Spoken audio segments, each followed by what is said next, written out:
Ladies and gentlemen, welcome once again to another episode of the Box Office Buzz. My name's Tony Squares. I'm in a football jersey because we're talking about my football movie that's coming out later on this weekend. My two co-hosts, Alex Alche, Alex Kellerman, we are the Box Office Buzz, and we're ready for another wonderful time to talk about the state of movies as they are today. That's a heavy subject, Kellerman. It's rough out there. Alche, how you doing? For some, not for others. Alche, how you doing? Not being the main host of the show this week.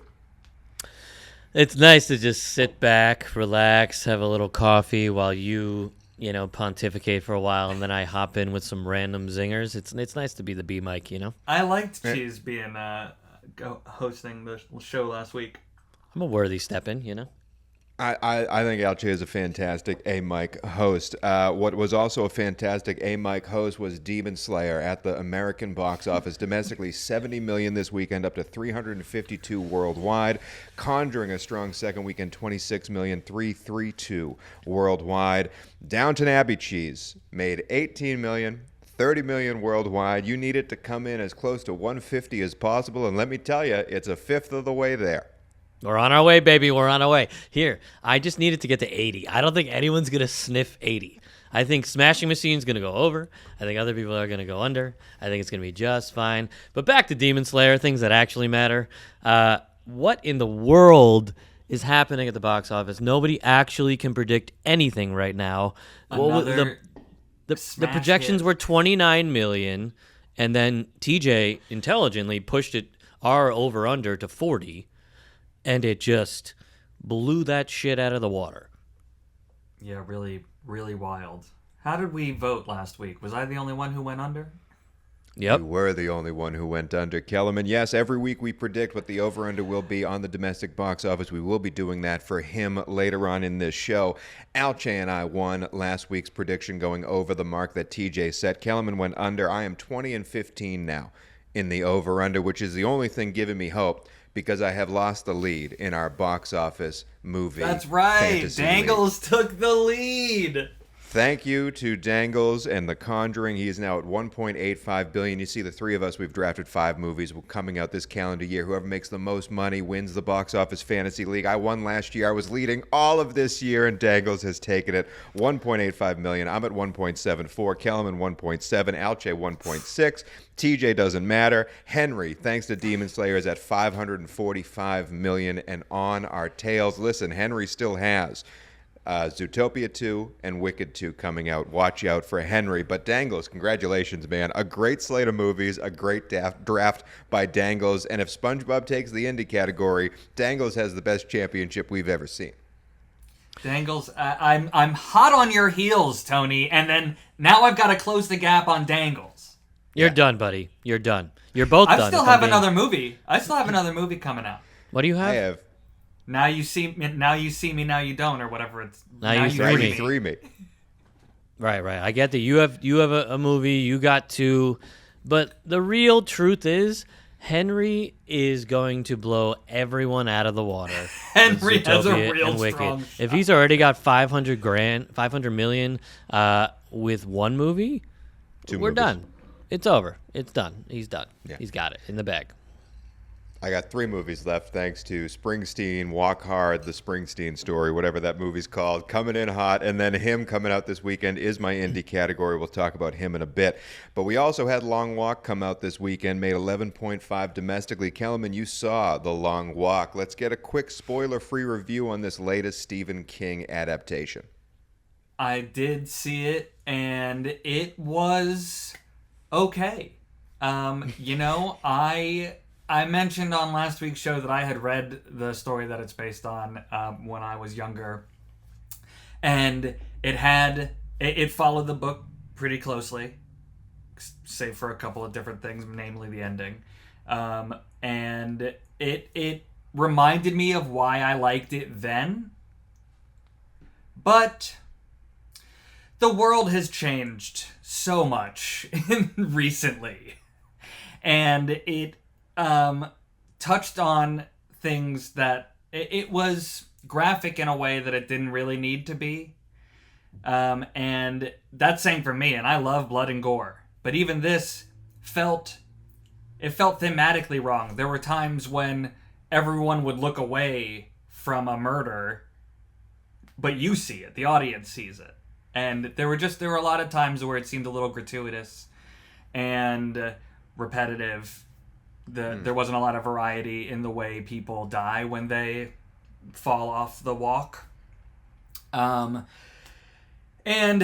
one of the major changes that they make in the very beginning kind of changes how all of it is received.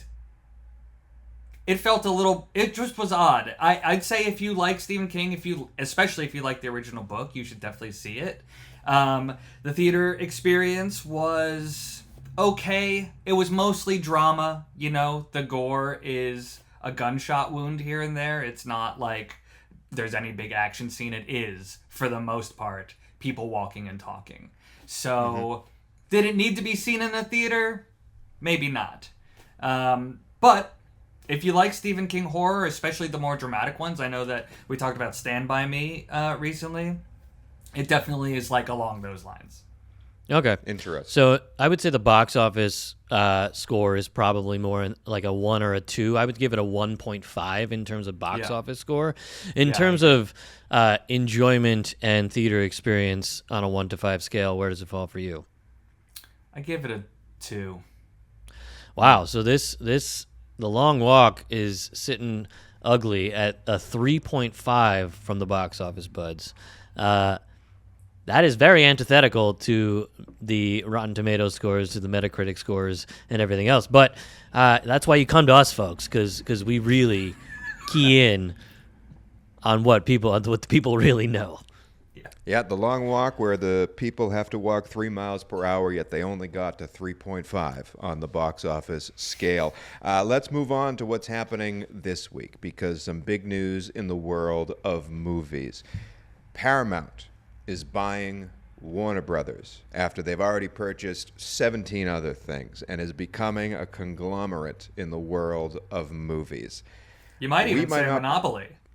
Might even say a monopoly. I was going to go there because we might not be the people you want to go to when it comes to how the town of Hollywood works. However, we can tell you what a monopoly is, and we can tell you what Warner Brothers and Paramount and all that IP controls, and now is under one roof that is probably run by an interesting character, we'll just say that way. But either way, Kellerman, you are a fan of a lot of IP, especially the Warner Brothers side of things. It's all coming from one lane of the highway here. What does this mean for you as a movie fan? Are we going to feel the effects of this? Well, the moderate movie fan may not notice any difference. I don't know how much people pay attention to the studio title cards that come before each of your movies. But it's always striking to me, recently, gosh, what did I see recently? Something was MGM, but then owned by Amazon. It was like Amazon was real big, and then an MGM production was real small under the same title card. Things like that have been happening a lot more, and it just, it could become very homogenous. But hopefully that doesn't happen. Hopefully they keep separate umbrellas for each different type of content. But I mean, it can't be good ultimately to not have variety in the people making the decisions. That's the thing. That the lack of variety in people making the decisions, to me, means we're going to get less opportunity for individualism out there in the movie theater, because everything will be decided by dollars and cents. But the craziest part to me is Warner Brothers has been the most successful movie studio of the year so far. Every single one of their movies has been hits, multiple original content and IP-based content, slam dunk in the box office form. And now Paramount is just scooping all that up, and Warner Brothers and David Zaslav get to run off into the good night free of any shortcomings that they had to bring into it. So, Alche, you, my friend, you were in this industry trying to make it work. I don't think this affects your career as an actor at all, but it might affect your career as a storyteller, whereas everything seems to be part of a factory now. I think everything affects every piece of the industry right now. The puzzle pieces are getting less and less, so there's less room for people to participate. I think that Skydance buying Paramount, Paramount then buying Warner Brothers just leads to, like you said, dollars and cents being the number one thing. They're gonna efficiency is gonna take away from art ultimately. Yes, we'll still have some things break through. Yes, there will still be some good things. But AI is going to be more prevalent in their productions. I just know it in the next 5 years for sure. So you're going to lose a lot of people on the back end of production. On the front of production, you're only going to have moneymakers be on screen. It's going to be a lot less chance taking and a lot more algorithmic content. Yeah, I will say that while it seems like we've been seeing just nothing but good news about Warner Brothers movies performing and the records that they're breaking and all these different things, the overall box office of everything is still way down. You know, it's not the same as it was pre-COVID. And since COVID, all the studios have been, even the ones that have been doing well, have been struggling to figure out how to continue generating money when they're making the most off of subscriptions and not individual DVD sales and things of that nature. And that's another thing, too. I think because Paramount is now the owner, they're going to really try to push that app hard, and they're probably going to split their slate a lot more and give a lot less runway in the box office, and that's going to be a real problem for movie theaters and theater They have to in have general. exclusives on their app. And, you know, Netflix comes out with a new exclusive every other day. So they're going to Yeah, and they fall by the wayside because they too are an algorithmic movie-making machine, and none of their movies stand out because of that. I will say about Paramount, though, do we have to push everything on the Can Paramount create a different app? Can someone, all this money that they're spending, can they just push everything on the HBO Max app? Because the Paramount app itself is the worst piece of shit I've ever used in my entire life. Is. It really is a horrendous app. Overall. Yeah, I don't understand why the app is just so terrible and they continue to not make updates. I honestly think they should start fresh with it. I think I'm with you on that. They're probably going to have to rebrand in general. I don't think Paramount, Skydance, and Warner Brothers becoming one thing. What is that going to be? Sky Paradance? Like, what is it going to be? It's not bad. We should make a commercial for the Sky Paradance Brothers. I mean, hey. We also had a conversation. The CEO of AMC went on a different podcast, The Town, and he had a long conversation about the state of movies right now, and there were a lot of pieces to get from that. Most of it is like, yes, I mean, this is coming from the CEO of AMC, so of course he's going to have glass half full thoughts here. Yes, Kellerman, the numbers are down pre-COVID still, but they are rising, and this year will be better than last year, will be better than the year before, and we are slowly getting back to it. And he has a something to pick with Netflix and how Netflix only wants their movies on streaming. They don't want to have a theatrical window at all unless it suits Netflix and only Netflix, whereas other places like Paramount, Amazon, Apple are okay and understand the benefit of having a wide release in theaters and then going to streaming, like we saw with F1, how much money that made in the theaters before it became, even though it's just an Apple product. So did that conversation sort of spark any hope in you that movie theaters are going to be okay and the movie business is going to be okay, or will we forever be watching everything from the little boxes that you're seeing now? Truly, it did. That conversation with the head of AMC was very enlightening and really made me feel like, because one of the things that he kept talking about is something that I worked at Apple for a short time, and one of the things that they held dear was the customer experience. Everything comes back to the customer experience. We're only successful if the customer has a good experience. And he seemed to have that same customer mentality experience. and culture. Sorry to interrupt, but that customer experience only extends to Apple users, not Android users. Just want to make that clear. Well, obviously. And it should. Right. Well, that's AMC's customer experience only applies to people who go to AMC also. That's just the way that is. Obviously. Who can you guess which one of us is an Android user? Okay. Anyways, a lot of what he was talking about was how they have been focusing on the customer experience. That's why they've been putting in more IMAX theaters across the United States, more Dolby theaters, more different kinds of experiences for people to choose from. Now they've got XL theaters, and he's always trying different things to improve the customer experience. And I've noticed that. I don't love all the changes that they've made, but they are trying to make changes. I don't know if you noticed, but there's a popcorn bucket for almost every movie that comes out now. That even though they've been doing special popcorn buckets for a while, it certainly wasn't for like every single movie. There wasn't a new popcorn bucket every weekend, and now there is. So they've been really focused on obviously how to drive their own revenue, but using the customer experience to do that. And so I've always thought that what's going to save the movie-going experience is not the prestige of it, but, the communal... I think people will crave it. I think the more time we go without going to the theater, the more we enjoy a theater experience when we do go. Yeah, there's also a study that came out that said Gen Alpha actually really wants to be going to the movies versus other generations, which I heard that podcast as well, and I heard those facts, and I saw that study, and I kind of have some naysayer ability to that study, because look at the ages of Gen Alpha, and when you were that age, you too wanted to get out of the house for any reason whatsoever. But I understand people saying they want to go to the movies. Alche, did that conversation with the AMC head, did that spark any love for you in going to the movies again? I mean, yeah.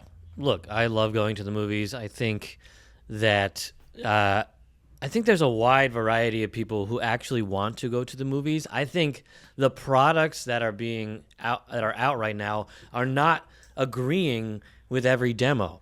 So for some reason, people are not as sparked on things in the last few years. Obviously, COVID totally screwed everybody up in terms of going out. But I just think we're not catering the movie experience to kids anymore, and we need to be catering it more toward that alpha young millennial Gen Z generation as well, because Minecraft we saw was an incredible wild experience. We need to teach them how to be in public spaces, but people were obsessed with what they were seeing and having an absolute ball, and I think there's something to be said for that sort of call and response experience within reason. And that's something I think kids want, and we don't have enough of that. We don't have enough of that interactive experience in theaters, and I think that's where they need to be pushing. Not like popcorn buckets or reclining seats. No one really gives a shit about that. It's fine. Everyone thinks we need to have dinner while watching movies, and I just don't think that is necessary. No, kill that. It's not necessary. I don't need to be spending $70 when I go to the movies. Doesn't need to happen. Well, I'll say this, because we're talking about Gen Alpha, I think that Gen Z is widely known for just not caring about the theater experience because they're on their phones all the time, right? They're just watching YouTube endlessly or TikTok or whatever. Yeah. And Gen Alpha has kind of been rejecting that. I've seen a lot of stuff from them talking about using landline phones and things just because their parents don't want them to have as much screen time and things of that nature.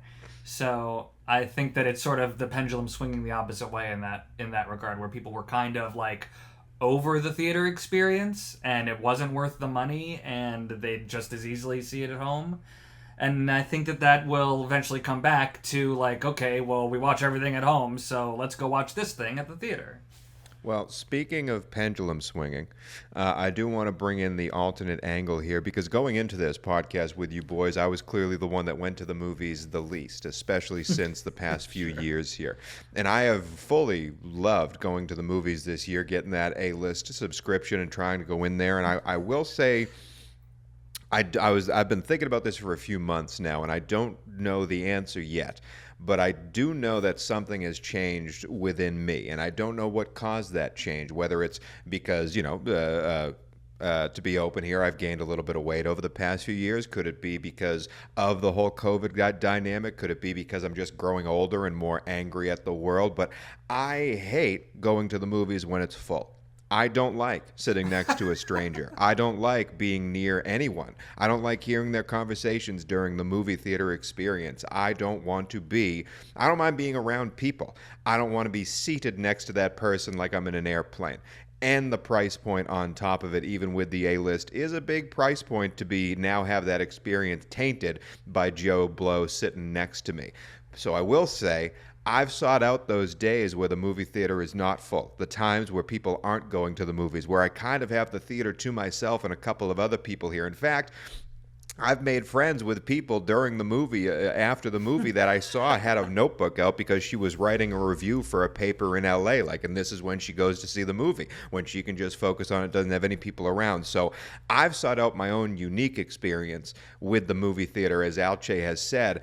However, I don't know how many people out there are like me, where due to the recent events in our timeline here, they're not seeking that packed in the club experience at a movie theater. So I don't know if the movies are ever going to go back to being the top of the pop here. I do know that I still love going to the movies. It's just I need to have it my own personal way. And for me, sometimes I'd like to watch The Long Walk and stuff like that from the comfort of my own home for that exact experience. But that might be unique to me. I don't know. No. I think that there are multiple reasons to go to the theater. But, you even if you don't want the communal experience, that you want the huge screen and the amazing sound. You know what I mean? It is its own experience, even if you're only... I love a good Sunday morning movie. You know that.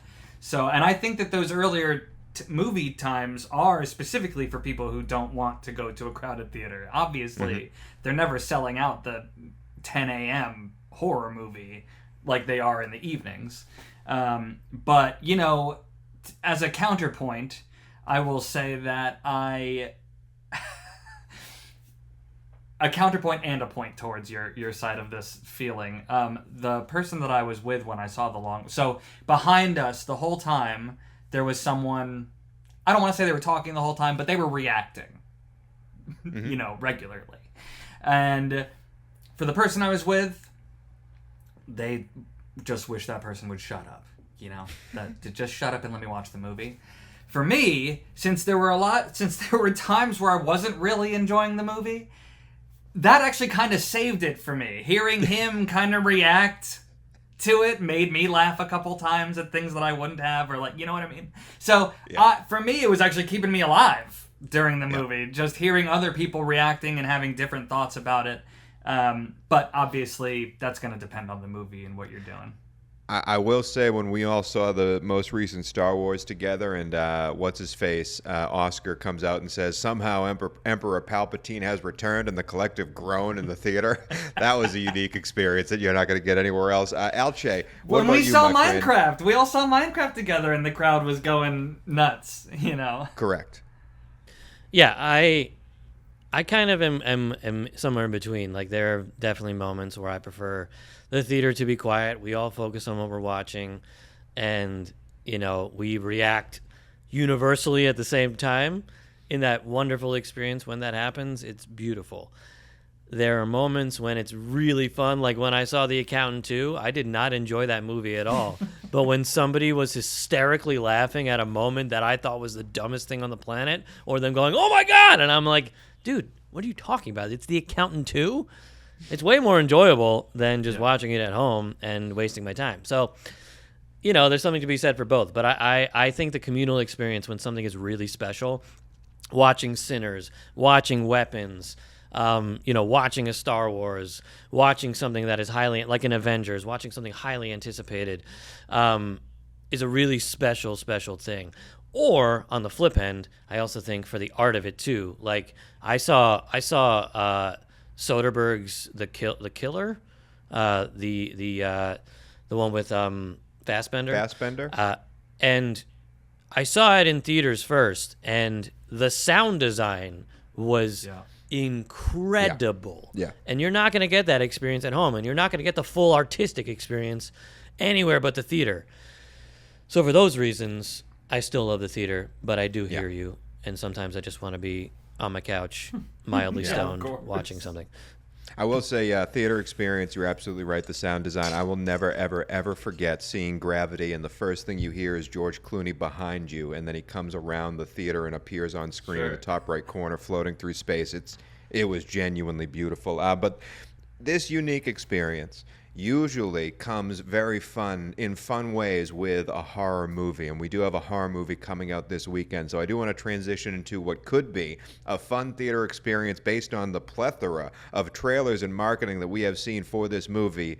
It's Him, a story of a young athlete that starts training with his hero here, a legendary player, and then stuff starts to go a little bit haywire. And apparently some bloody fun ensues. Starring Marlon Wayans, Tyreek Withers, Julia Fox for some unknown reason. Written and directed by a guy named Justin Tipping, who does a lot of TV and actually directed an episode of a show Alche was a part of, Dear White People. It is a Jordan Poole produced movie. A lot of people kind of think Jordan Poole is the one who made this movie. He is not. But I'm excited for this one because it is my indie movie pick, and if this thing makes just under 150 million, I win a huge bonus for our fantasy movie league. Boys, let's start off with you, Alche. Him, are you, who is an avid football fan, excited to see this movie? I couldn't be less excited to see this movie. I could not be less excited to see this movie. I love the Wayans brothers, love Marlon Wayans, love football, love Any Given Sunday, love Remember the Titans. Him looks ridiculous. It looks utterly ridiculous. I'm also not sure about that actor, if I'm being honest. I saw him in I Know What You Did Last Summer, and I was like, all right, this guy, I guess. He's fine. He's perfectly fine. Can he carry a movie? Yeah, he's a pretty boy. There's a lot of pretty people out there. I don't know if he can carry a movie. This is Marlon Wayans after years and years of just doing comedic shit here and there, popping in, living his life, enjoying himself. This is the movie he comes back for? This is the one where he's like, I'm going to give it everything I got. Him. I don't know, man. I just don't know. Kellerman, you are the horror movie fan, could care less about football. Has this grabbed you at all? It has, actually. There are a number of things about this movie that have gotten me excited. First of all, I love a good genre bend, and I can't think of another horror sports movie at all. Mm-hmm. Unless you're going to count like cheerleading as a sport or something, and then obviously there's like lots of horror cheerleader movies and things like that. But not where the sport is the focus and the horror is the background. And I think that that's a really interesting idea and a really interesting twist. I love Marlon Wayans as a dramatic actor. My favorite thing he's ever done is Requiem for a Dream, and his performance in that is so incredible that I always wondered why he mostly does comedy, because he's a great dramatic actor. So to see him come do a new dramatic thing, and he gets to do some wild stuff just from the trailer. So he gets to play the drama of it. He gets to be his wild self. And the other part that attracts me to it is that I don't really know what it is. There's a little bit of a mystery there for me. Like, what is it? Witchcraft? Is it demonic? I really don't know. These are good questions, Kellerman. Nobody knows, and I doubt you will find out. I can't wait. I can't wait to tell you. And it sickens me that Tony has this movie and that its performance may give him a leg up in our league. But and this was a replacement. I originally had The Bride as my indie movie. The Bride got pushed to next year. Maggie Gyllenhaal directed Affair, and I picked him because it wasn't drafted by anyone else in our league to replace it, and it arguably made a better choice because of the movie that got pushed. Want me to confuse you even more, gentlemen, about what this movie could and will be about? Because I've done some research trying to figure it out. 2 actors I purposely did not name that are in this cast that make me even more confused about what this movie's about to be. Tim Heidecker and Jim Jeffries. I love both of those men. I think they're both hilarious fellows, absurdist comics, stand-up comics, and them being in this movie in whatever role they could be, confuses me to no end. I have no idea what this movie's going to be. I'll check. I think that intrigue is part of the intrigue. Like, I think that's why people want to go see it. I'm pretty sure I heard Tim Heidecker in an interview, and he said he was playing a lineman in something, and I believe it is this. So I think he's an offensive lineman or an offensive line coach. Jim Jeffries, Yep. incredibly confusing. I hope he's just drunk in the corner somewhere because that's what he does best. No idea what they could be in this movie. The fact that Marlon Wayans is in it, Julia Fox as well. Could this be? I mean, that cast makes me think it's a spoof. What that tells me is that there's probably some solid comedic elements, and that to me is what I would be most excited about. Oh, not to mention the fact that cast. it sounded like you said Jordan Poole, but you meant Jordan Peele, right? Peele. Oh, I kept on saying the wrong name, didn't I? Jordan Poole's an NBA player. Yes, Jordan Peele. Jordan Peele's name being anywhere associated with it also is a feather in its cap as far as I'm concerned, whether or not he had much to do with it. I mean, I hope so. We'll see. We'll see. Could this be, Kellerman, as you said, could this be the role that launches Marlon Wayans, a name that really, and a face that everyone knows? Could this be the role? Launches? Well, no, launches him into the new era of his career. Like Jason Bateman, for existence, was known for a long time for one thing. And then Ozark has now turned him into a completely different world and introduced him to a whole new slate of fans out there that love him for certain things. So could Marlon Wayans, who has a backdrop of that everyone in Hollywood would die for, his success and his family's success, but now could be stepping him into a new world? I'm thrilled for it. I hope it happens because I know how much you guys love the world of Scary Movie. Yeah, he could definitely use a renaissance. It'd be fun. Well, he's having a renaissance. He's starting with this. He's doing Scary Movie 6 next year. This dude is back, as far as I'm concerned. I love it. Now, bring them all back. You said Requiem for a Dream was up there, but there have been a lot of Wayans brothers, a lot of Wayans family members, and a lot of Wayans family movies. So I would like to do a little special in honor of him, the top 3 Wayans family movies. Wayans family, Wayans brothers. Wayans family, the extended All Wayans the family. Wayans. If they appeared, had a Wow. pivotal role in the movie, then it's up for the honor here. Number 1 with a bullet has to be on the list is Scary Movie, right? No. No? No. Scary Movie No. has to be on the list. Not number 1 on my list, personally. I I don't might think so. agree that it needs to be on the list since it sort of kicked off a whole genre, really, of that kind of parody movie. But they were doing that way before Scary Movie, you know? Right, but Scary Movie is the one that hit the zeitgeist. I'm surprised that it's not automatic guarantee for me, for you guys. No, I mean, my first introduction to them is still one of my favorite movies, and you guys are going to shoot it down, but I don't really care. Don't Be a Menace while drinking in South Central while drinking I juice in the agree. hood is incredible. No, that's It's the one. still hilarious. I mean, look, I'm Gonna Get You Sucker is the original, but Yep. Yeah. Don't Be a Menace is in my opinion, the classic. It's so funny and so stupid. And it just kind of set the path for them for the rest of their careers, basically. And it's still great. I watched it recently, and I cannot wait to show Asher in I don't know, 12 years. Might have to wait a little while for that one. It gets pretty wild. Can I interest you guys in another movie that has a horror element that takes place on a football field?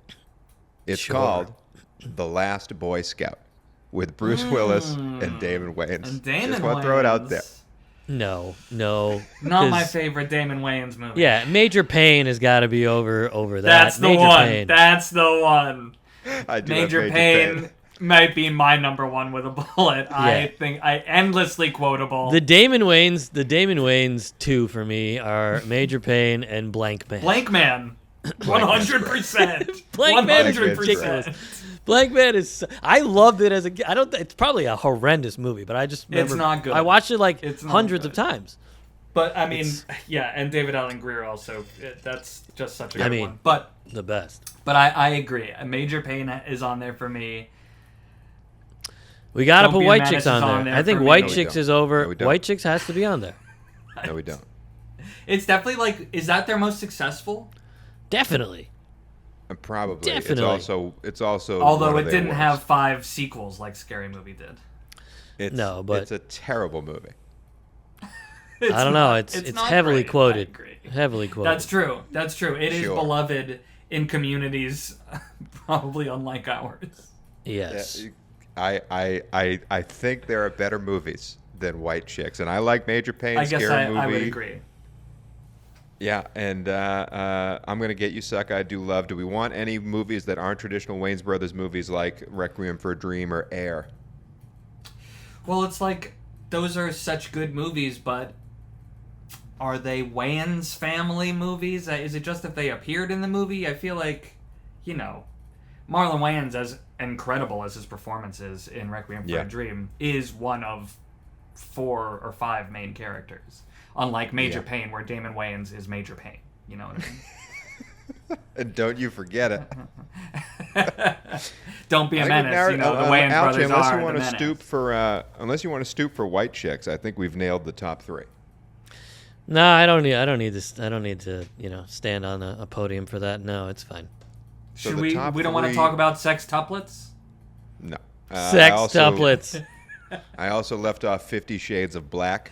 Um, A ghost I house, left or off- what was the other haunted house movie where they tried to recapture the scary? I think it was movie just a audience? haunted house. Oh, you're right, I also you're left right. off Little Man. Didn't include Little Man. Little No, Man, that not doesn't the need to be best. talked about. I cannot believe that movie exists. What about the? Oh, it's a sports movie that I loved actually with the Wayans brothers, The Sixth Man. Oh, I loved that growing up. I Marlon loved Wayans, that The Sixth growing Man, up. so good. Yeah. Comedy. Oh, another one around that same time where he was really popular was Senseless with David Spade. Also which good. Which was a big one I watched over and over again on VHS. Not one of the ones I replaced in my DVD collection, though, so I wouldn't put it on the list. So it did make it. The top 3 Wayans Family movies are Scary Movie, Major Payne, and Don't Be a Menace. I think it's a great list. I agree, but tell us I what kind you of want to think. watch those in succession right now. What are the chances that him cracks that list? And I got to say, fellas, I think there's a chance. Because There is, I would agree. if him is that genre bending, no one knows what's coming, really hits a certain section of the world here, I do think him has a chance to be very, very fun. I do have the same worries that Alche has about the main character, about what is this movie actually going to be? Like, will it hit on all the notes it's trying to hit on? Does it know what it wants to be? I have all of those questions. I only care if it makes 149 million box office worldwide. So let's play our over-under. Yeah, it has to TJ. make less than 150,000, less than 150 million to benefit you at all. Yes, I think it's going to do very well domestically and not so well internationally, and that'll be hopefully just enough for me to hit 149. But TJ has given us a number on what it will make domestic opening weekend. We have to guess over or under that number. I am 20-15 on the year at guessing this. Alche is 15-20. Kellerman 1 game under 500, 17-18. Kellerman, you're going to start us off. The number for him domestic opening weekend is the same number as the GOAT himself, Michael Jordan, $23 million.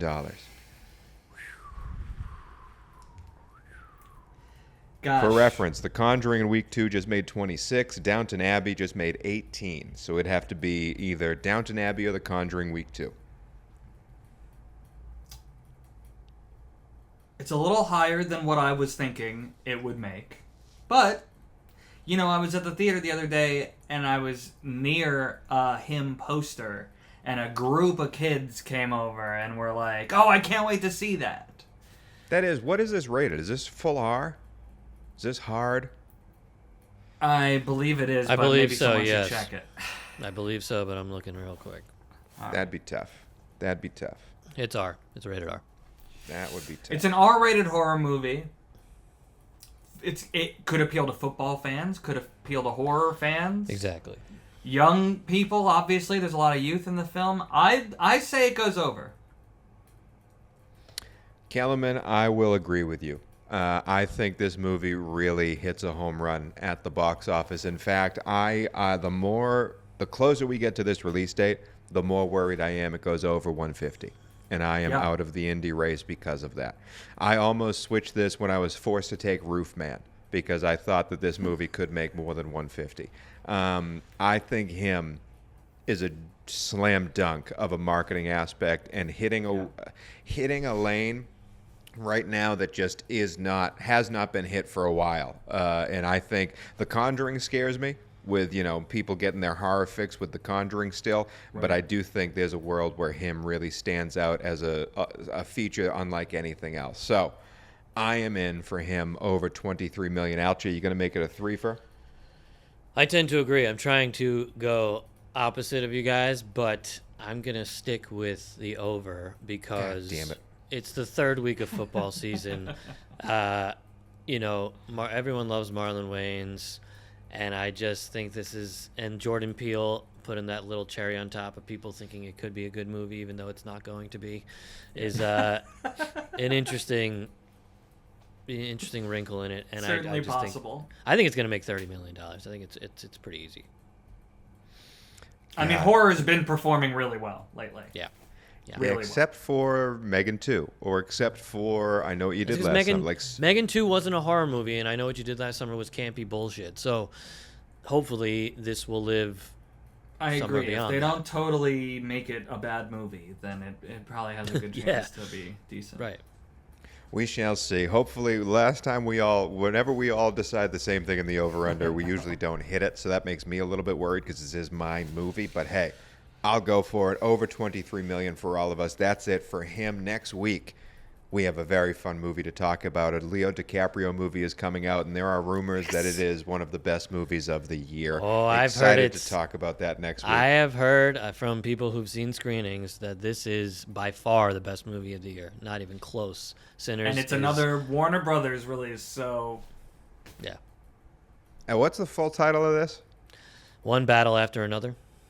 Terrible title. Kellerman, terrible title. I'm with you on your terrible title. I would have rant. to agree. I think it's a terrible title. But hey, it could be. This great one's movie. a terrible title, not because it doesn't describe what it's about, but because it's difficult to remember. Yeah. Do you have any idea how many people I've spoken to that have talked about the new Leo DiCaprio movie without being able to remember the freaking title? Yeah. We'll see if the box office agrees. I saw a poster for it the other day that just said the title and didn't have any picture of DiCaprio or anything, and I was like, what is that? Oh, it's that movie I've seen a million trailers for.